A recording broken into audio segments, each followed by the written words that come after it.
Sali Berisha u bë njëshi dhe doli për herë të parë kundër idhullit të tij Donald Trump. Ai nuk pranoi tarifën 10% të presidentit amerikan për Shqipërinë dhe paralajmëroi negociata për ta ndryshuar pas 11 majit me administratën amerikane.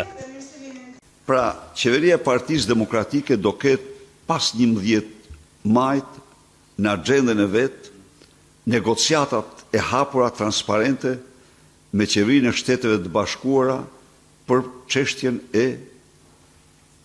e tarifave. Doktori shtoi se tarifat janë çështje globale dhe nuk mund të merren në mënyrë të njëjshme, ashtu siç bëri në fakt Donald Trump.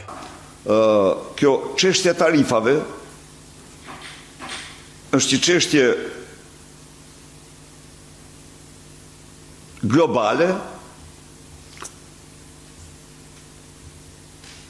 e cila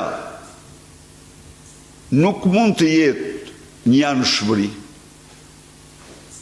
Nuk mund të jetë një anëshmëri, nuk shkohet me një anëshmëri, sepse dihet ndikimi që kanë prodhim. Rënja vetëm pas komponentit financiar rrezikojnë për ekonomi jo të qëndrueshme. Doktori është mësuar me tarifa të rënda amerikane, si non grata, por të cilat nuk i zgjidh dot si me negociata edhe me lobime.